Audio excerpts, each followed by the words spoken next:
Fala, galera do Direito Civil, começando mais uma maravilhosa aula para vocês da matéria mais importante e mais maravilhosa do mundo, que é o Direito Civil. A gente tá aqui estudando a parte geral hoje em relação à classificação dos negócios jurídicos. Matéria pertinentíssima porque não cai, desaba em concurso. Bem legal. Tem que saber, tem que saber, tem que saber. Produção tem que saber, tem que saber. Acabaram de me confirmar. Imprescindível, tem que saber classificar negócio jurídico para quem quiser ser aprovado no próximo concurso.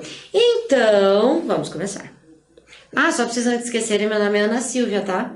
Assistam minha aula aqui de Direito Civil. Olha só, eu trouxe acho que 6 ou 7 classificações para vocês, são as principais, super fácil. Não precisa decorar, tentem entender a classificação e o motivo da existência dessa classificação. Não bota no caderno 1, manifestação de vontade, 2, quanto ao momento. Não. Veja por que isso existe. Qual é o objetivo da classificação? Por que ela nos ajuda, tá bom? Primeira classificação é em relação à quantidade das manifestações de vontade. Coloquei para vocês o primeiro quadrinho que os negócios jurídicos podem ser unilaterais. Os contratos unilaterais têm manifestação de vontade de apenas uma pessoa. O nome já traz pra gente unilateral. Só um dos lados manifesta a vontade. Prof, quando que isso vai acontecer no negócio jurídico? Negócio jurídico unilateral com somente uma manifestação de vontade? Doação pura e simples. A doação pura e simples é aquela onde o doador transfere um bem, um patrimônio, para o donatário e pronto. Ali está a manifestação de vontade dele. Só ele que vai ter essa manifestação, não importando se o outro, qual é a vontade da outra parte. Os negócios jurídicos unilaterais, eles podem ser receptícios ou não receptícios. A doação pura e simples, que eu acabei de dar de exemplo para vocês, é um negócio jurídico unilateral não receptício. Por quê? Porque não tem que ter a concordância ou a autorização da outra parte, certo? Porém, uma doação com encargo, aquela doação que eu quero transferir um pedaço do meu patrimônio para você, mas só vou fazer se você fizer alguma coisa. Eu te dou uma obrigação, eu te dou R$1 milhão, mas você tem que usar R$500 mil para instituições de caridade. Esse tipo de contrato de doação com encargo, eu tenho que ter a anuência da outra parte. Por quê? Porque por mais que seja uma coisa boa, você receber R$1 milhão, você ter essa transferência, você vai ter um encargo e você tem que ver se você aceita ou não esse encargo. Tranquilo. Segunda classificação, a segunda forma ainda em relação à manifestação de vontade, os contratos bilaterais. Os negócios jurídicos bilaterais são aqueles onde eu tenho duas manifestações de vontades. Duas manifestações de vontades coincidentes, ou seja, aquele choque de vontade. Eu quero comprar, você quer vender. Tem uma manifestação, duas manifestações de vontade coincidentes. Tem o choque de vontade, eu tenho aí o nosso negócio jurídico por excelência. Aqui, nós temos o chamado também, que é importante trazer para vocês, a sinalagma. Nossa, prof, não complique nossa vida. Veja, a estrutura sinalagmática do negócio jurídico é praticamente uma regra dentro do nosso direito. A sinalagma nada mais é que quando existem duas manifestações de vontade coincidentes, ou seja, quando estamos frente a um negócio jurídico bilateral, eu tenho direitos e deveres para ambas as partes. Eu queria achar um pedacinho aqui para fazer um esqueminha para vocês, veja se ajuda. Vamos imaginar um contrato de compra e venda. Um contrato de compra e venda é sim um negócio jurídico bilateral. Uma vez que eu tenho uma pessoa que quer comprar e eu tenho uma pessoa que quer vender. Choque de vontades, contrato, negócio jurídico bilateral. Disse para vocês, se tem negócio jurídico bilateral, eu tenho a tal da sinalagma. Vem aqui comigo. Nosso exemplo, nós temos um comprador e nós temos um vendedor. Pergunto para vocês, qual é o dever do comprador para com o vendedor?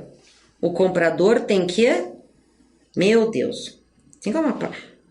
Não apaga, gente. Que horror. O comprador tem que pagar o preço. Qual que é o direito do comprador? Eu paguei o preço, qual que é o direito que eu tenho como comprador? De receber o bem. Certo? Vamos passar para o outro lado? Vamos para o lado do vendedor? Eu falei para vocês agora que o direito, que o dever do comprador é pagar o preço. Qual é o dever do vendedor? Vou pôr aqui, ó. Dá para entender? Entregar o bem. Esse é o dever dele, não é? E qual é o direito do vendedor? Receber o preço. Receber o dinheiro. Vejam só.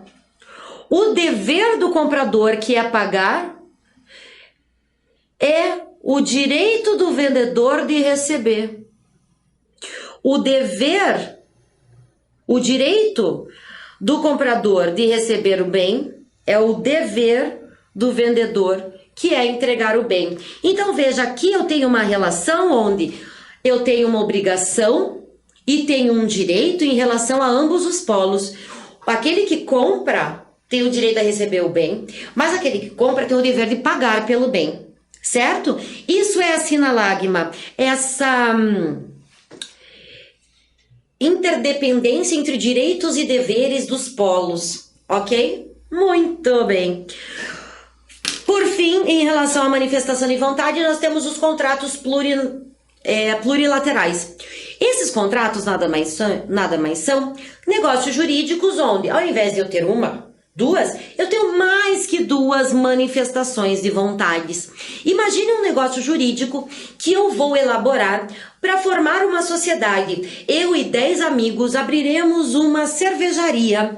Eu e mais 9 pessoas assinaremos aquele negócio jurídico para montar uma sociedade. Ali eu tenho, nesse nosso exemplo, 10 manifestações de vontades. Quando eu tenho mais que duas manifestações, estou frente a um negócio jurídico plurilateral.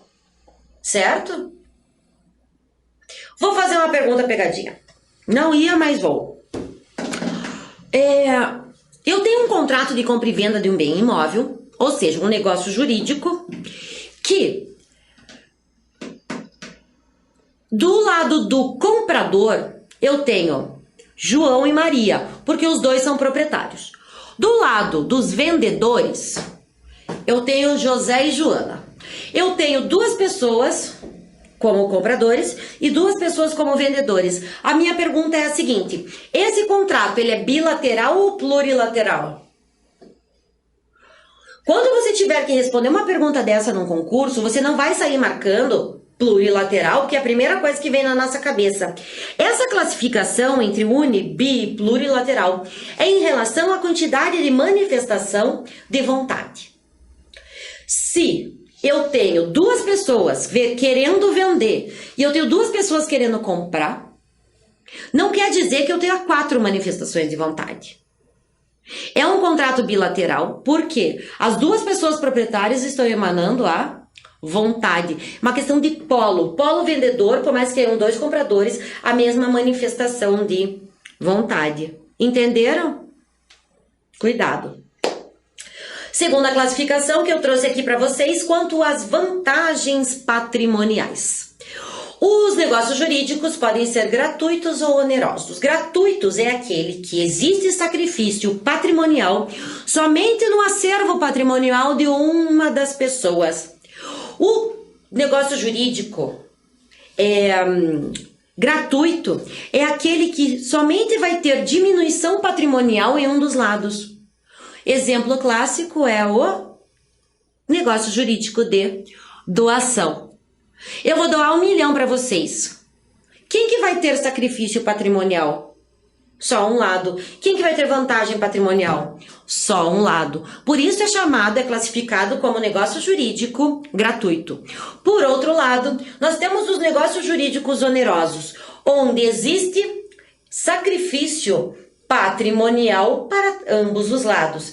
Se existe sacrifício patrimonial para ambos os lados, é porque também existe vantagem patrimonial para ambos os lados, porque eu estou transferindo a minha desvantagem patrimonial para ser uma vantagem patrimonial da outra parte. Tranquilidade essa classificação. Terceira classificação. Quanto aos efeitos, ao tempo que esse negócio jurídico vai começar a surtir efeitos, a eficácia desse contrato, o negócio jurídico pode ser intervivos, ou seja, começa a produzir os seus efeitos desde já com as pessoas ainda vivas, ou ele pode ser causa-mortes, pode ter a sua produção de efeitos somente após a morte de um dos negociantes, ok?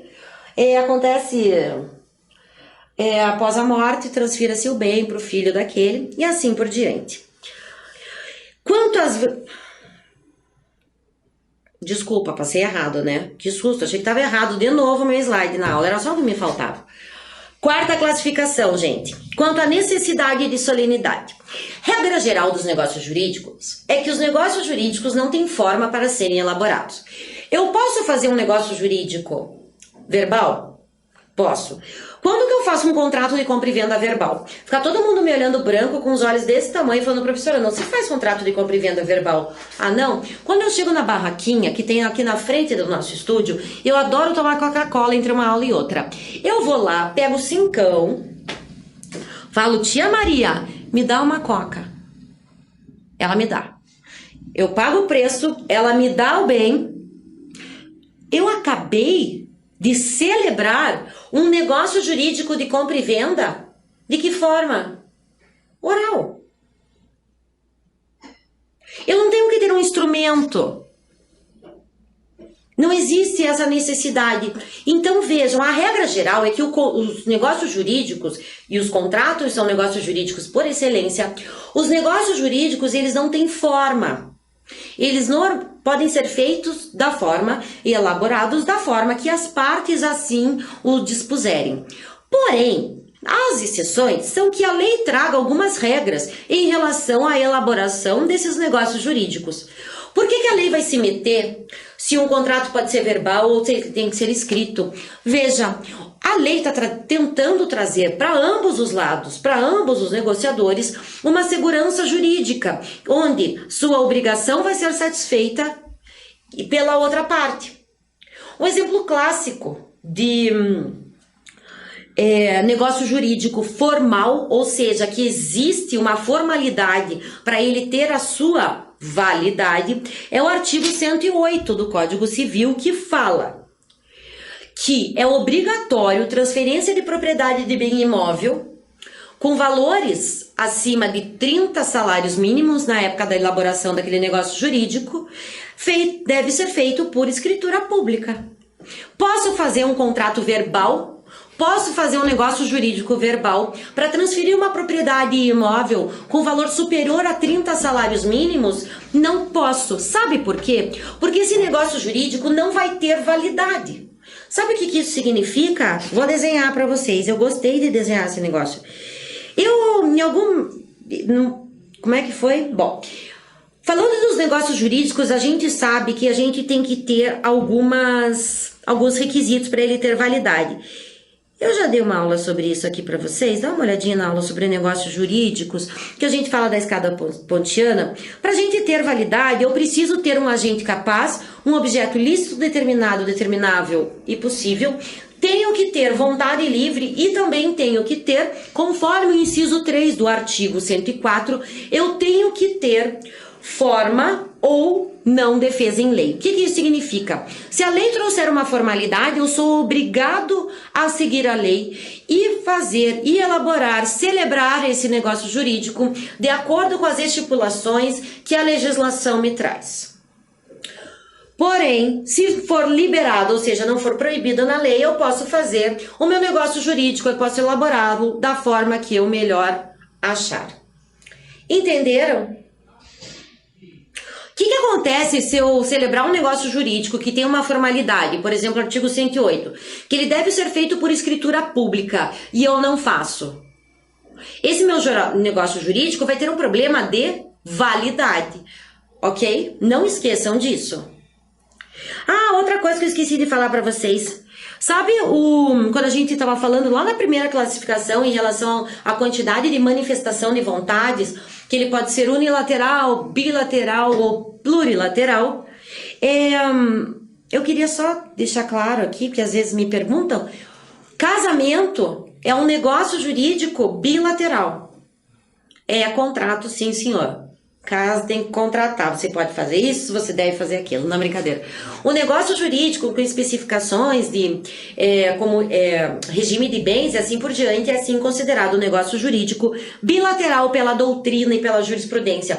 Mas bem mais pacificado, nem sei se existe ainda algum doutrinador que não concorde que casamento é negócio jurídico bilateral. Pra frente, meu povo. Quinta classificação, quanto à independência.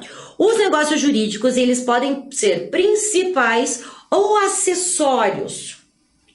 Talvez vocês lembrem, antes de a gente entrar, antes de vocês começarem a estudar negócio jurídico, eu tenho certeza que vocês, antes de entrar na teoria do fato jurídico, teoria do negócio jurídico e as suas classificações, estudaram a questão dos bens, simplesmente porque a gente segue o Código Civil na nossa questão de estruturamento de estudo, e os bens estão antes previstos no livro 2 do Código Civil, já os negócios jurídicos previstos no livro 3. Os bens também são classificados como principais e acessórios. E há uma regra extremamente importante que a gente aprendeu lá na parte geral do direito civil na faculdade, que fala o seguinte: o acessório segue o principal. Esse é o famoso princípio da gravitação jurídica.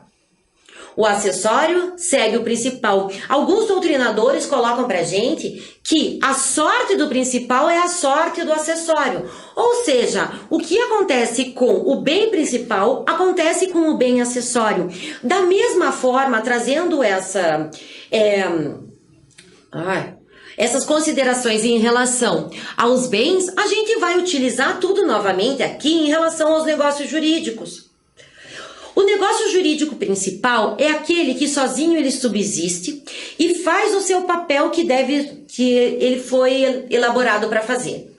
Por sua vez, o negócio jurídico acessório, ele está sempre grudado no principal e segue a sorte também do principal. Um negócio jurídico principal, contrato de compra e venda. Por quê? O contrato de compra e venda, ele não precisa de nenhum outro negócio jurídico para estipular outras situações. Ele, por si só, já consegue ter força para ir num cartório e transferir um bem imóvel, por exemplo. Por sua vez, o negócio jurídico acessório, ele tem uma dependência em relação a um negócio jurídico principal. Vamos dar um exemplo. Negócio jurídico principal de locação. O negócio jurídico de locação, ele é considerado principal, por quê? Porque a gente consegue ter eficácia e alcançar os nossos objetivos em relação somente ao negócio jurídico de locação. Mas eu posso, não é obrigatório, fazer um negócio jurídico de fiador. Se você não pagar o aluguel, aquele polo previsto no negócio jurídico principal de locação, entra um fiador. Para quê? Para garantir a sua dívida. Vejam só como é interessante. O negócio jurídico de locação, o contrato de locação, ele sozinho ele existe. Ele precisa do contrato do negócio jurídico de fiança? Não é obrigatório. Mas, pergunta, o negócio jurídico que estipula um fiador para o locatário, sozinho ele subsiste? Tem por que eu fazer um negócio jurídico de fiador de locação, se eu não tenho um negócio jurídico principal que estabelece obrigações e deveres entre proprietário e locatário? Claro que não tem porquê. Então veja, o negócio jurídico acessório, ele sempre segue o principal.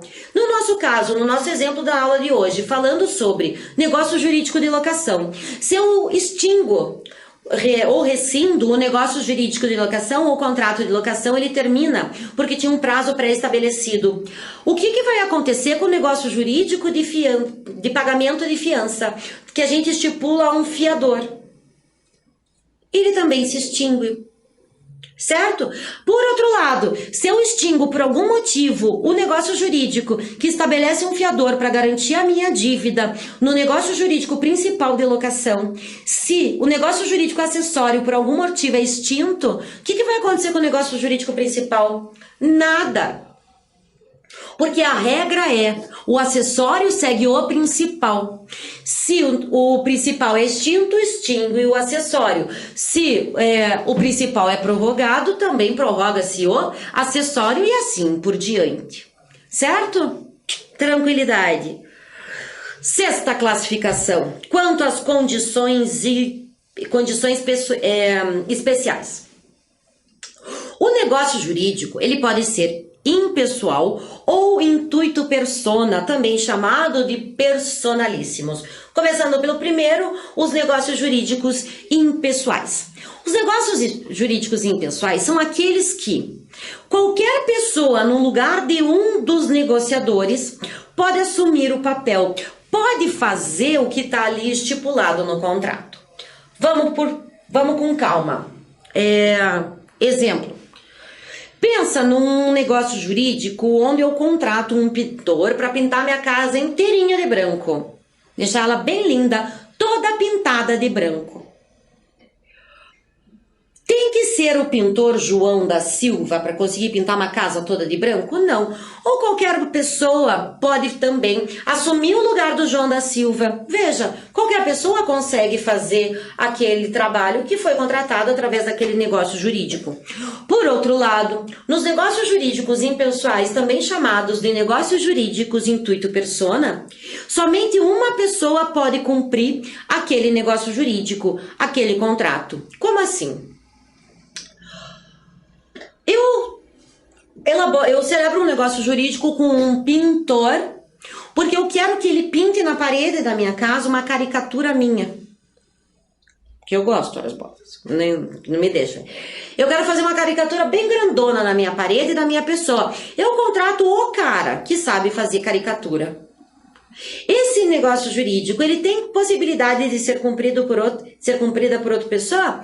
Claro que não. Por quê? Porque eu contratei uma pessoa pelas suas habilidades especiais. Por isso que ela é intuito persona. Somente uma pessoa pode cumprir aquele negócio jurídico. Outro exemplo de negócio jurídico intuito persona, trazendo um pouquinho mais para o nosso dia a dia.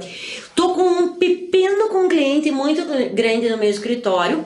E o juiz, eu sei que não tem uma posição muito bem definida em relação a certo tema que é objeto da ação desse meu cliente pepinoso, desse meu problema com ele. É uma ação que tem um valor muito alto. O que eu faço? Eu falei, eu vou convencer esse cara. Eu peço um parecer jurídico de Flávio Tartucci. Amado. Flávio Tartucci faz um parecer, mas ele tem que fazer, ele tem que assinar.